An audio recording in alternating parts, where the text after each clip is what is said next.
Let's see now the other ones. Okay, now let's see if we can get Dr. Nass.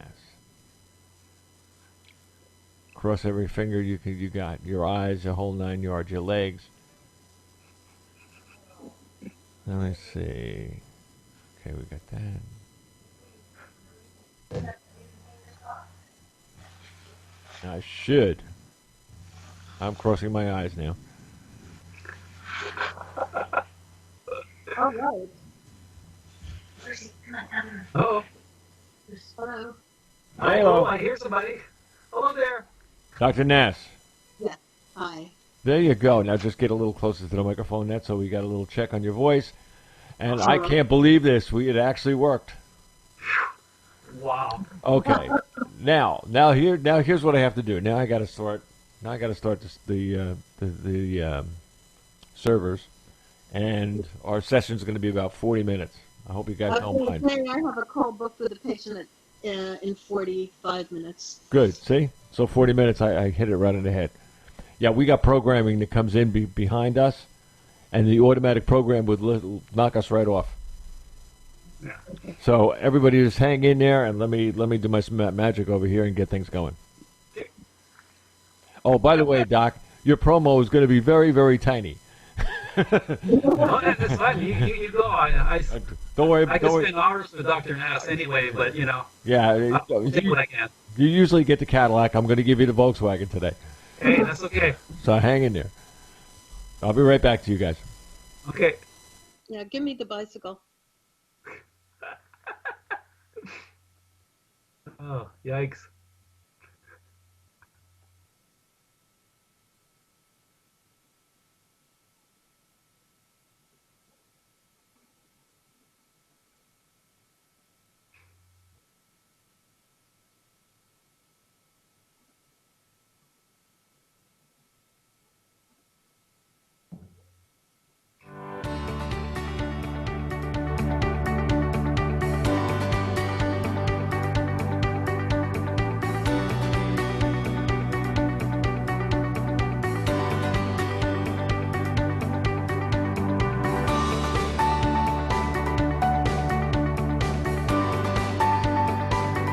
Okay, now welcome everybody to Pyramid One Radio worldwide. Let me tell you just a little bit about what we're doing.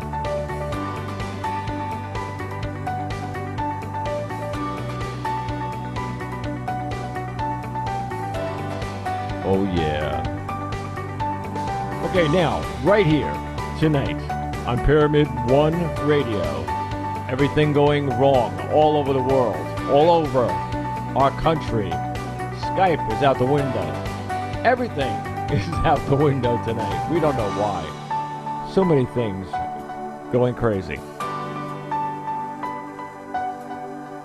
But let's make things right. We don't have a lot of time to do it, but let me tell you a little bit about your host, the man, the guy, the miracle on two legs. The doctor was blinded after two tragedies. Nozawa will to live. A full life continues undeterred. The doctor is living proof that a person can do everything right, only to suffer horrific events that stymied decades of hard work and left him blind. The two most gruesome tragedies he suffered would make the fire-breathing Godzilla buckle in bitterness. Not Nozawa. He's grateful just to be alive. So let's look through or at our world through the heart of Dr. Randall. Welcome, Doctor. Hey, we're going. Well, there you go. Unbelievable. Everything that could have went wrong did. But guess what? We got it going. No, that's wonderful, Bob. I'm telling you that I can't prove it, but there's something with maybe the uh, the corporate criminal elite that's kind of honing this down, or the cabal is trying to crush truth.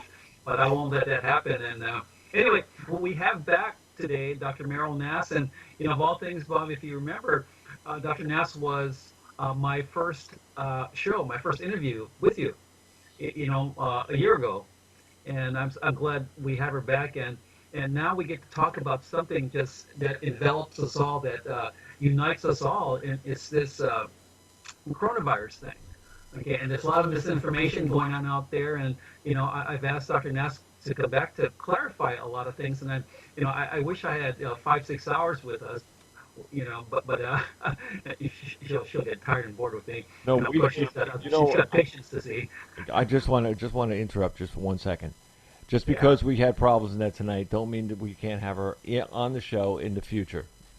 Oh yeah, Because so I'd many love to people- let's do that. yeah, And so like many I said, people- I could sit and listen to her for hours and hours to just get just up to date, educated on what's out there. But I wanted her back to help clarify a lot of things, to help our public, our audience, our brethren out there to know about what's happening with this COVID thing, and one to give them a lot of information, plus to give them hope, because there's a lot of people out there hiding in their homes, afraid to come out, and then awaiting the government to say it's okay to breathe, it's okay to hug, it's okay to love, it's okay to go work and all that. But that's why I wanted an expert like this to come back and inform us of what's really going on, and to provide us valuable information to help us live. There you go. Give her the stage. Let's go. Okay, Dr. Nass, welcome, and thanks for coming back. And why I asked you to come back, because as I peruse all the online medical literature, your name came up in a Dr. Joe Mercola article, and I subscribed to this newsletter, and like I said, oh, I know that name, and your name comes up along with Judy Mikovits, Suzanne Humphreys, Zach Bush, let's see, Kelly Brogan, all people like that who they all doctors, and they speak truth, and that's what you do. So can you give us an update on what this current COVID-19 situation is, and what exactly is it, and what we can do out there as citizens to protect ourselves, and also to get back to work? Well, that's a very big general question. I'll probably I know I only have you for a little while, so please. That'll take an hour and a half at least. Yeah. So what is the update? Well, there was news from 2 Italian doctors who said that one of them in particular said that the titers, the amount of viral particles they were getting on swabs from people's nasopharynx, was way down. So what that means is you're less infectious if you're not producing as much virus. And that may mean that the virus has mutated in Italy. That doesn't necessarily mean it's mutated here.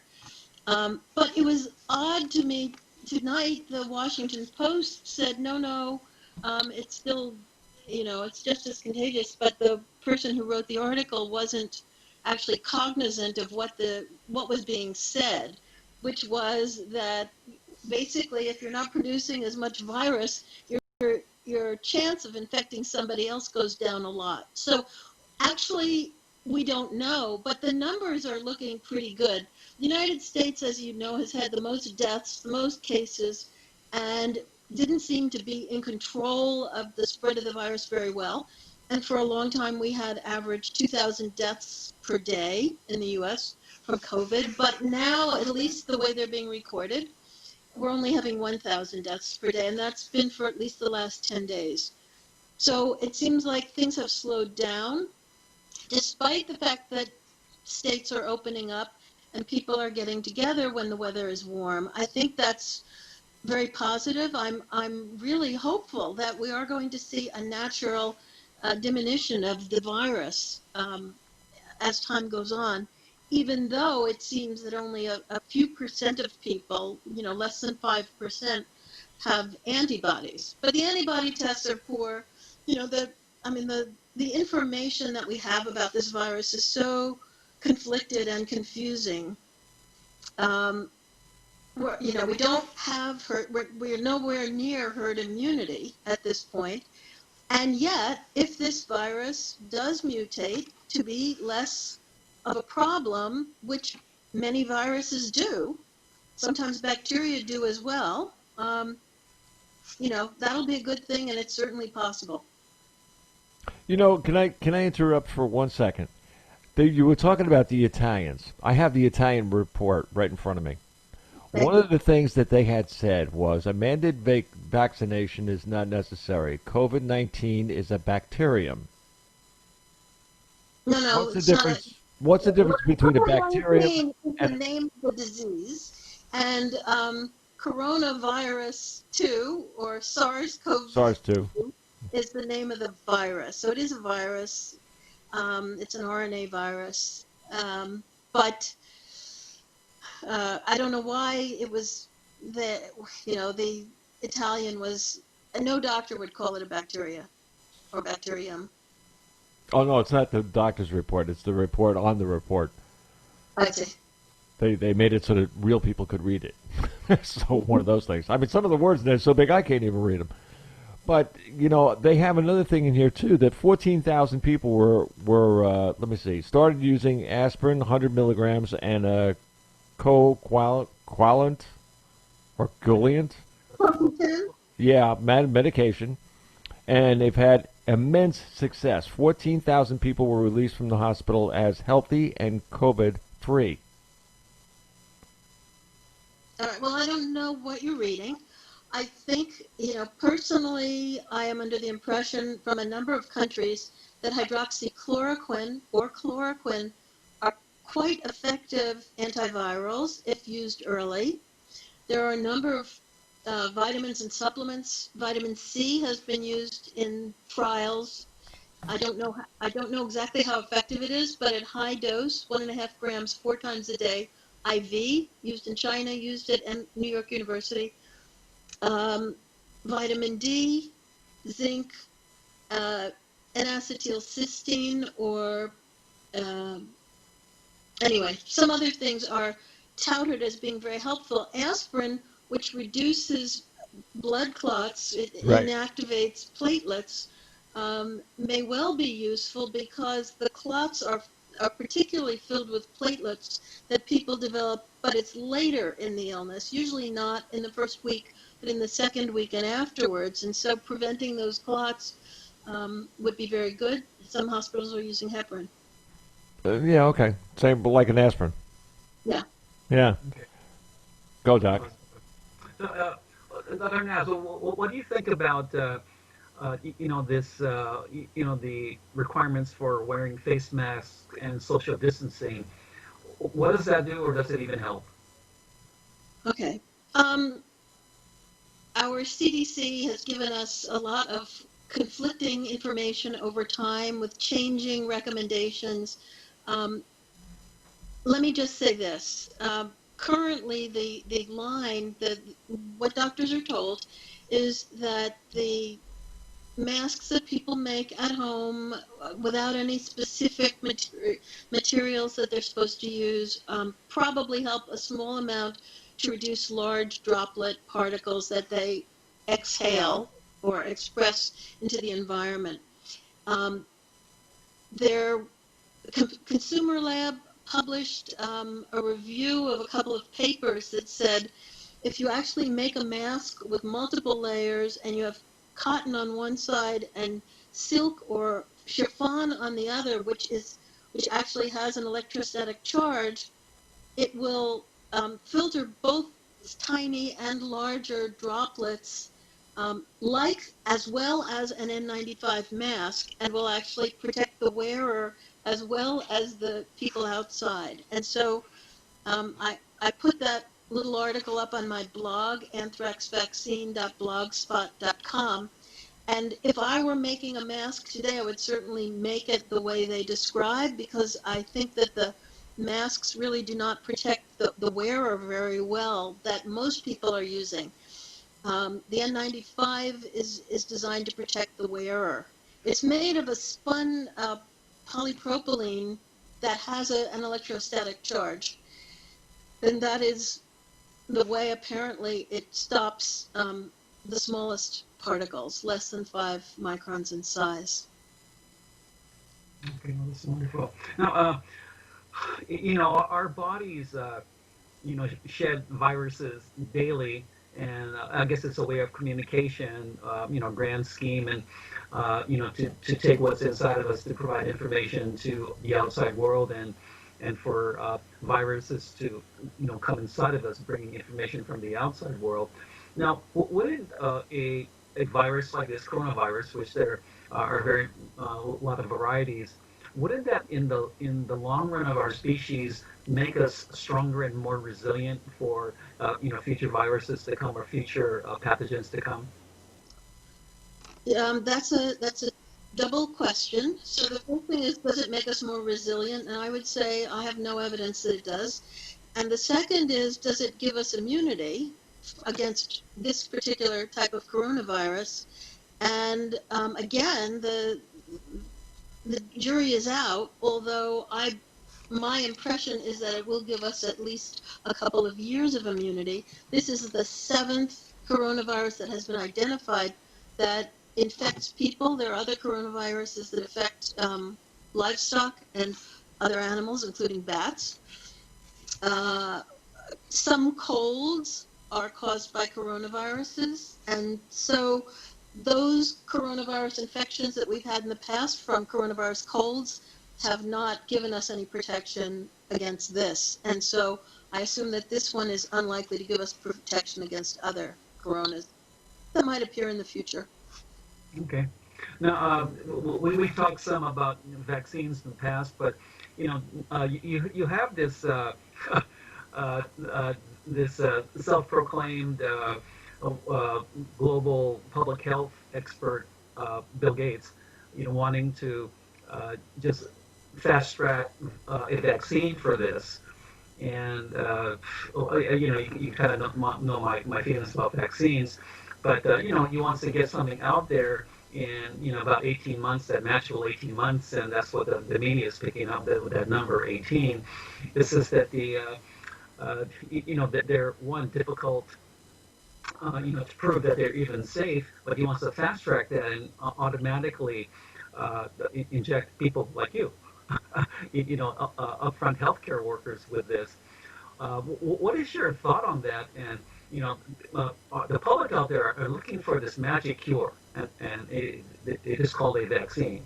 And can you talk about that? Because I think just people are just being misled with information, and now everyone's scared, everyone's fearful, and that they for getting sick or dying, and and they want that magic bullet. But I think they're not taking the information correctly, and then everyone's suggestible when we're scared. So can you talk about that a little bit? Sure. I think that the conflicting and confusing information that we've all received through the media and through our elected officials and through our public health officials, I have to say, I think they must be deliberately spreading nonsense. I mean, there are so many obvious questions that need answers, and it wouldn't have been that hard to come up with answers to many of those questions. For example, how well does a mask that's made out of a bandana work? And the fact that they haven't given us that information, or they changed their story, is very disconcerting to me. Now, in terms of vaccines, of course, I want a vaccine. Everybody wants a vaccine if it's going to be safe and if it's going to work, okay? Those are the two criteria, and you hope that it's manufactured in a way that it's going to be clean. But the problem is that so there are no timetables. Nobody ever knows when you're going to come up with a safe and effective vaccine. The example of HIV, for 40 years we've been waiting, we've spent many billions of dollars, and we do not have such a vaccine. There are many diseases out there for which nobody's ever been able to come up with a vaccine. Other vaccines have been fast-tracked and they've failed. Either they failed a lot or they failed a little. So the one was the 1976 flu that was predicted to be again, a repeat of 1918. That was, it was a swine flu after a soldier died at Fort Dix. And so under President Ford, the country geared up, asked all the vaccine manufacturers to come along and make a vaccine for this illness. Um, it was a huge program. It was, very well advertised to the public, but the epidemic never eventuated. So there was no swine flu. So these companies were making a vaccine for a disease that didn't exist, but because the wheels had been set in motion, the public health, nobody stopped it. So the manufacturers, the government was going to pay them, and the government gave them a liability waiver so that if their vaccine was dangerous, the government served as the insurance company. The government would pay out damages to people who were damaged. And so in 1977, 45 million Americans took a vaccine for a disease that didn't exist, and about 4,000 of them, so not very many, about 1 in 10,000 developed Guillain-Barré, and about 30 of them died. So it's only 1 in 1,000, but the other 999 took a vaccine they did, everybody took a vaccine they didn't need. We don't know if it caused any other side effects. So that was sort of an example of how when things get going, the whole system can make very bad decisions, on a nationwide basis. The government spent the money; they were going to give those vaccines out. In 2009, we had what was said to be a terrible pandemic again, H1N1. Again, a swine flu-like pandemic, and vaccines were developed very rapidly by a number of companies. In Europe, but not in the US, the Glaxo vaccine, called Pandemrix, wound up causing about at least 1,300 cases of narcolepsy. And this was very severe narcolepsy, and it was mostly in adolescents. So people around the age of 15 to 20 were the most affected for some reason. And it turned out that narcolepsy is an autoimmune disease, which wasn't even known prior to that time. And the pandemic fizzled out. Again, it wasn't any more severe. It was probably less severe than a normal flu epidemic each year. So those are the two recent examples in the last 45 years of vaccines that were quickly made for a disease that was overhyped by public health authorities, and we were unable to rely on our public health authorities to do the right thing in either case.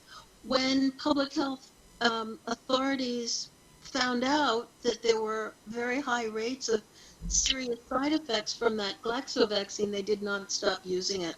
And it wasn't until about a year later that finally it wasn't used anymore. And that has been discussed in the British Medical Journal by Tom Jefferson and others. Okay. So again, like everything else about this pandemic, it seems like individual citizens are on their own. We can't rely on the government to give us clear and accurate information.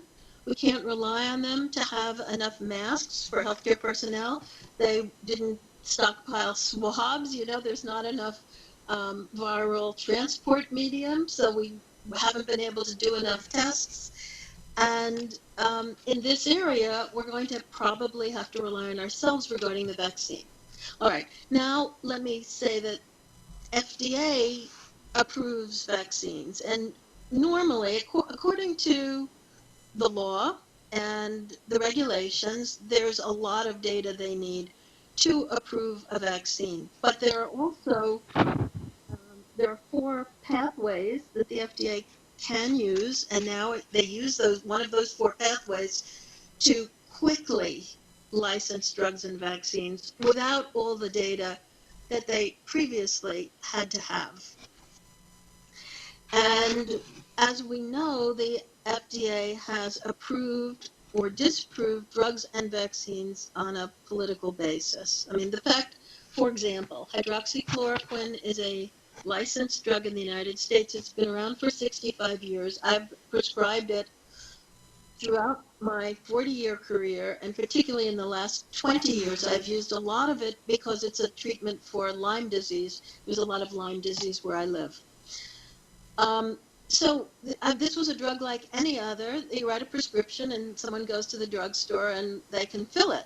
Well, suddenly the FDA and working through the states, there have been restrictions in most states, not all, so that you can either only get 14 days of the drug, or you can only prescribe it if someone's hospitalized.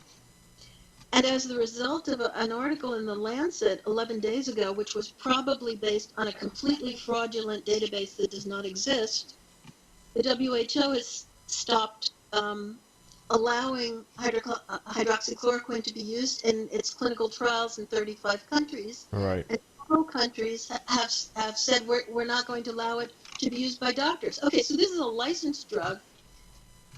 The Director General, I know we're off vaccines, but this is a similar issue to vaccines, and I'll come back to it. So the Director General of the WHO has said hydroxychloroquine is safe for people with lupus, malaria prevention, or rheumatoid arthritis who are taking the drug, but it's not safe for COVID patients. Well, he's not a doctor, actually. He has a PhD in something.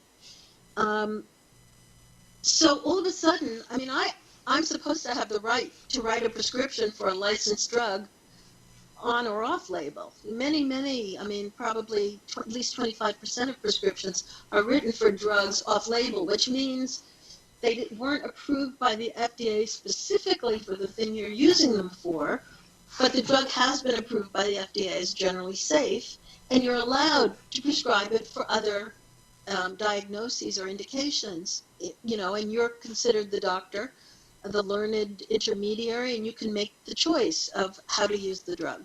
So even though that has been the law and the practice, suddenly for hydroxychloroquine, these restrictions have been imposed via also NIH, because Tony Fauci has been speaking against it continuously.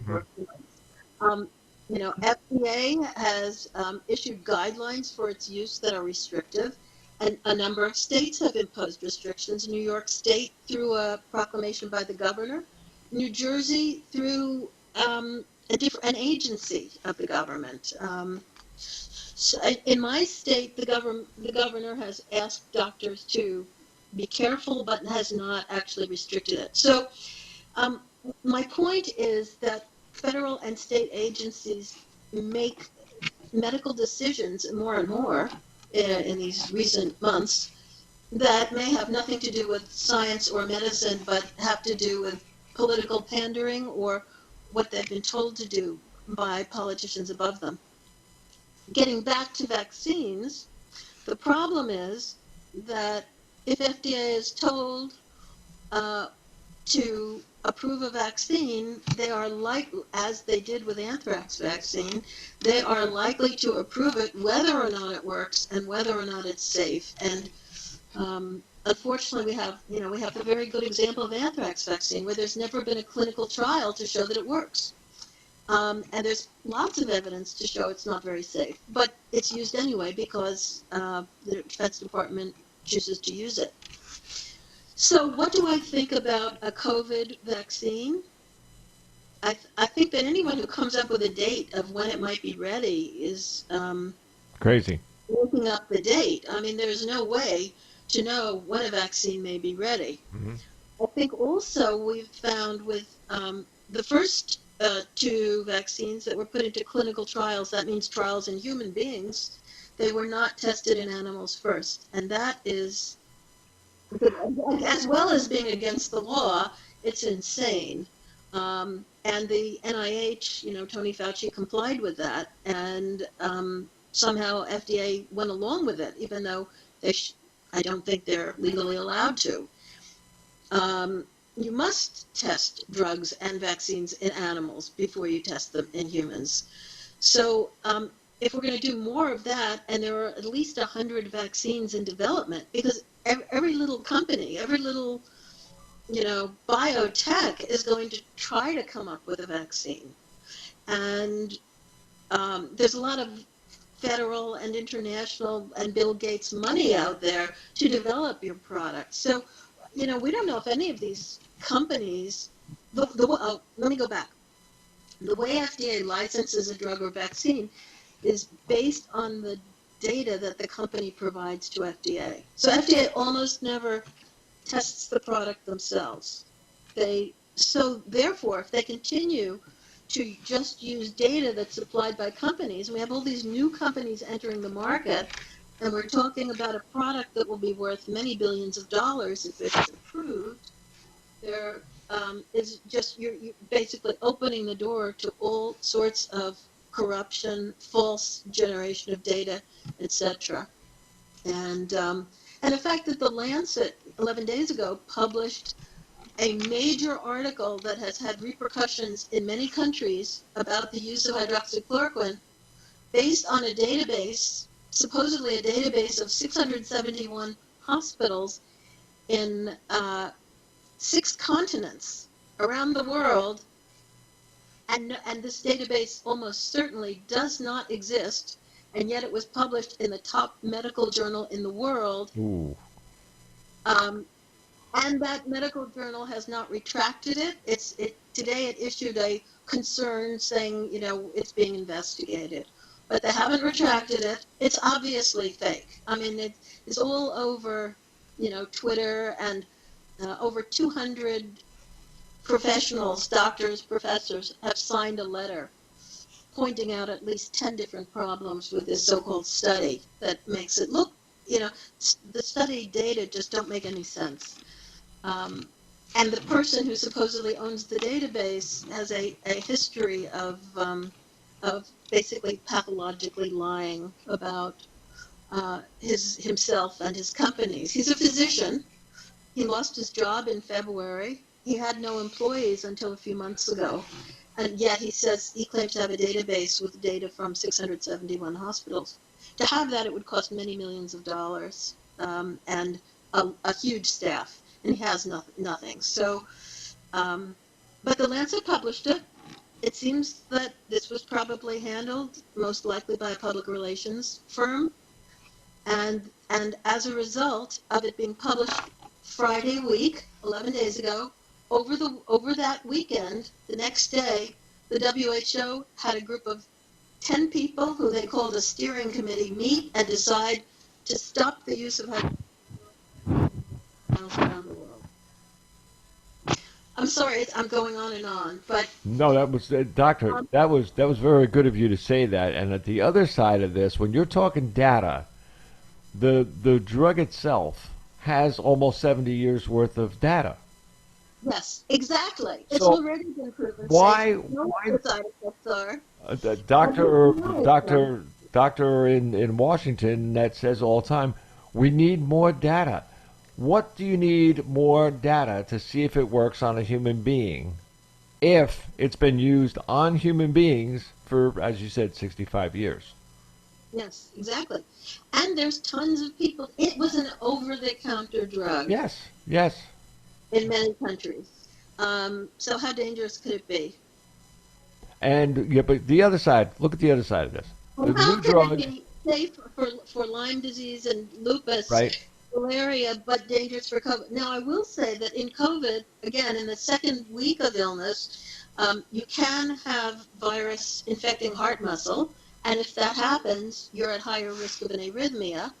And yes, if you're on hydroxychloroquine, that might further increase your risk, but those people should all be on heart monitors. Right. And again, it's a question of managing risk. So if you use hydroxychloroquine when you're supposed to use it, which is early in the illness before you get a high viral count in someone's body, you probably will not get to the point of myocarditis. You know, all the shows that I've done that have a facet in them that's financial, and that I always say follow the money. Now, sometimes you talked about before, Nate. You said politicians or politics. In a sense, when you get into drugs and you get into medicine, you get into money. A lot of money. A lot of money for research. A lot of money for someone to say yes. You know, I a little money owed to the table or whatever. A couple of million here, a couple of million there. The difference of the new drug they have out. All right, the one that's going to save the world for COVID patients, cost $4,600 for you to get to get it for a week. On the other hand, the older drug, the one that's been around for 65 years, costs 20 cents a pill. Why would someone say, no, don't use the one 20 cents per pill? We want you to use the one that's 4,600 a treatment. Exactly. Doesn't that make more sense? I mean, these people are definitely into making money. The heck with curing people. Now, this seems to be what the coronavirus epidemic has put in front of our faces. Mm-hmm. Yep. Exactly. Yep. But the things that you say, and Dr. Mercola, and that I read his stuff, you're so on. I mean, I almost get watery eyes. I mean, it's just you're telling people like, hey, this is. It's very simple. You know, you're going from A to Z in a straight line. Everybody else, they go to another planet, they go to another, what's his universe, and they come back to B. You know, and then they do this and that and the other thing and that just to make it sound good. Everything has to sound correct. So that's what they're feeding us. That's what the media feeds us. That's what even a doctor, like you said, doctor report. They have reports, just like you had said, a lot of reports that are out there about COVID-19. My thing, the thing that I say all the time, find it. Where did it come from? How did it start? If someone had something that dangerous, they had something or a vaccine or some kind of a cure before it was to the state it was in before it got out. Mm-hmm. Don't they always get the fix-up, the cure, before they make something that dangerous? If you're making a biological weapon, Right, if you're exactly. thinking that you're creating a biological weapon for that purpose, you would then try to develop a vaccine. Doesn't mean you'd be able to. No one has ever developed a coronavirus vaccine for either humans or for livestock. And the livestock epidemics have probably been more expensive. So, certainly if a vaccine had presented itself early on, I would have wondered about that. So far, no vaccine has. And, why something like this would be created in the lab, I think you don't, given the type of coronavirus research that the U.S. government, the Chinese government, the Australians, and the Europeans have funded over the last 2 decades at least, it's not a surprise that an organism like this could have come from a lab. Yeah. That labs have the ability to make this organism, and a lot of its virulence factors were known and were being cloned into different viruses Yes. in labs around the world. Right. And a doctor that I had spoken to, or actually I was messaging back and forth to, in Germany, said COVID-19 is not just one germ. It's not just one thing. There are other. This is like putting together other. What do you call them? Other virus parts. Well, yeah, it's parts. Chimera. They call them something else too. Chimera. That's it. When you put them all together, each one is something from something else. Yes. In other words, people can get, like for instance, you can see the way that the whole thing, the whole virus, has evolved. In a sense, it looks kind of crazy because one person gets this and one person gets that. Some people don't get it. Some people do get it. Some people need a machine. Some people don't need a machine. Every single one of those parts of the disease that you're catching does its job its way. Whatever happens to work for your body, it just enables itself to do what it has to. Is that far incorrect, Doctor? I don't think enough of the genome has been sorted out yet.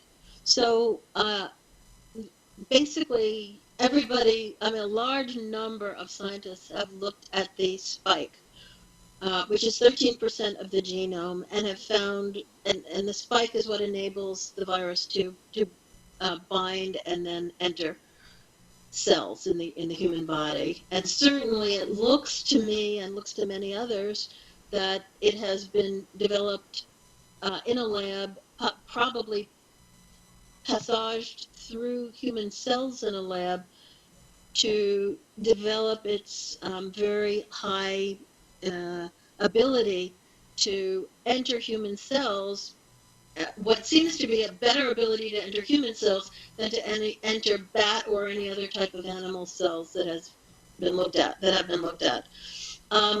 In terms of, though, causing different kinds of syndromes in different people, I don't think some illnesses do that, and I don't think we know anything about the reasons for that yet.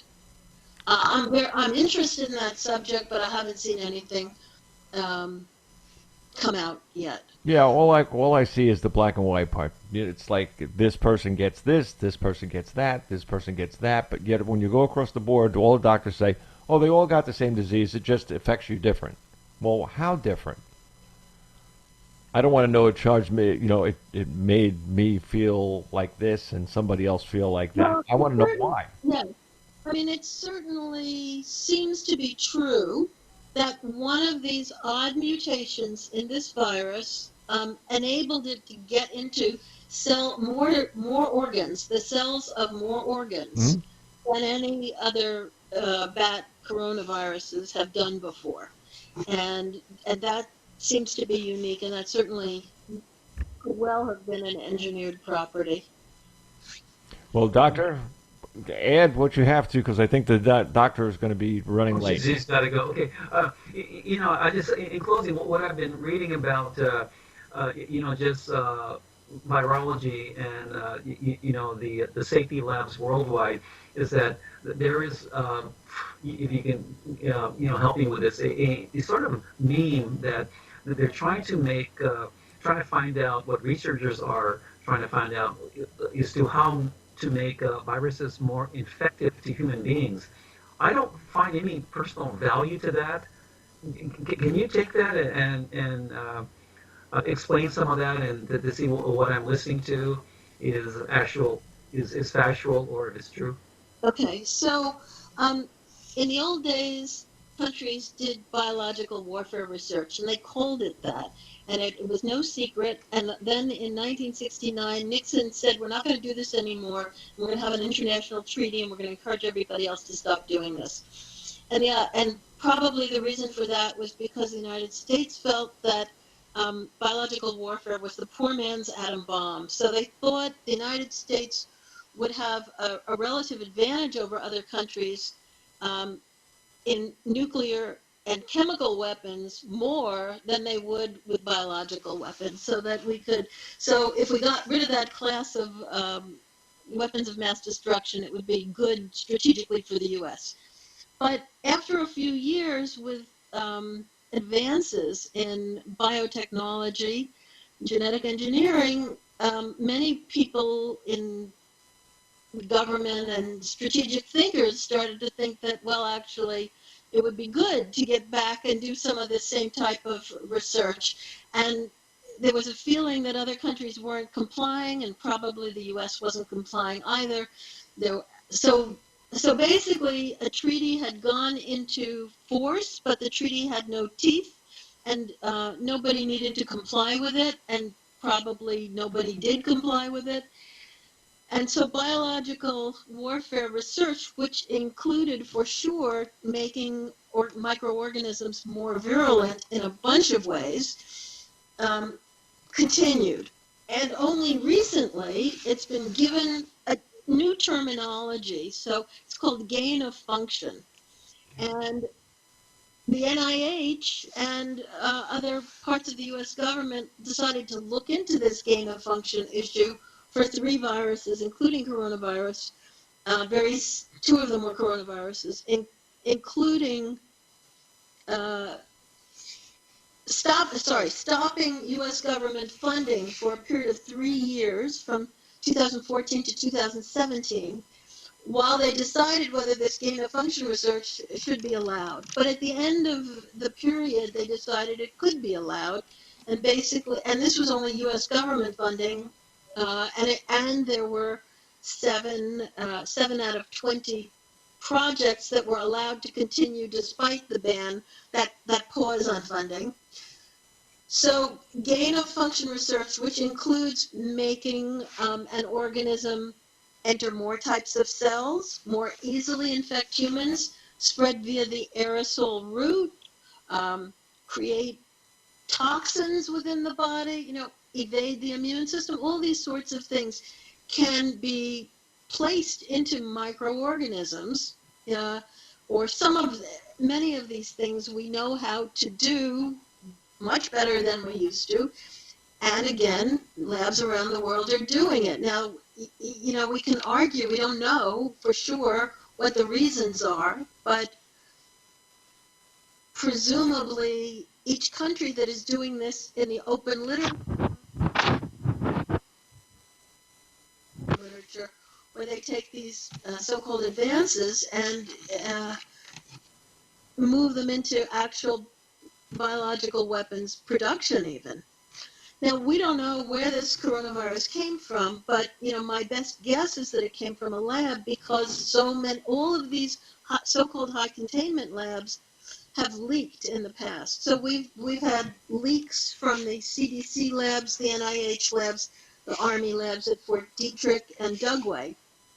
There have been so many leaks that and many of the labs have to report them to a federal agency. Recently, these reports have included about 200 leaks per year in the United States. 200 per year in the U.S. So we're leaking like that. China is probably leaking like that, and so is probably everyone else. And so it makes sense to me that this could well have just escaped from a lab that was doing this type of research without any intention to use it as a biological weapon. On the other hand, it can't be ruled out as a biological weapon. On the other hand, it's possible it grew in a bat, but it doesn't make sense because it's too well adapted to humans. So it almost, everybody who really looks at this says it had to have been adapted to humans in a lab somehow or other, because we do know from you can look at the mutation rate and see when this bug first got out into the community, how long it's been in humans. And when you do that, it's only been in humans, started mutating in humans last fall. And so it didn't have enough time to adapt in humans prior to last fall to have turned it into such a good human infector. Wow. Hey, Doc. You ready? We're kind of at that time, right? Yeah, we are. Oh, Dr. Nass, thanks so much, and boy, we sure like to have you back, and thank you so much. But for just to giving the audience all this information, because I want to talk to you more, but it's like a lot of people don't even know where to go or what to ask and who to trust anymore. And then you actually made it even more confusing, because what you're saying is that it's hard to get accurate information, and you're an insider. But for the average person, they're kind of wondering, who's telling the truth and what's real. So yes, well, we'd like to just have you back, because you bring so much valuable information to everyone. So thanks for coming. Thank you, Randall. Thanks, Bob. Doctor, where can we get in touch with you real quick? Email me. Okay. Where? Sorry. Okay. My blog is vaccine.blogspot.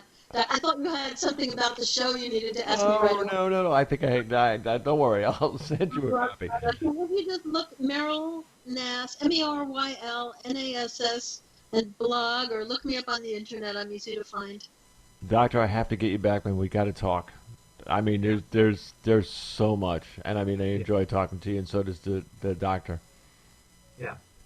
So, thank you so much. You've been just immense wealth of knowledge here. So thank you. And actually, this provides hope, I think, to everyone out there that are so scared and stuck in their homes, and that they're looking for something. So thank you so much.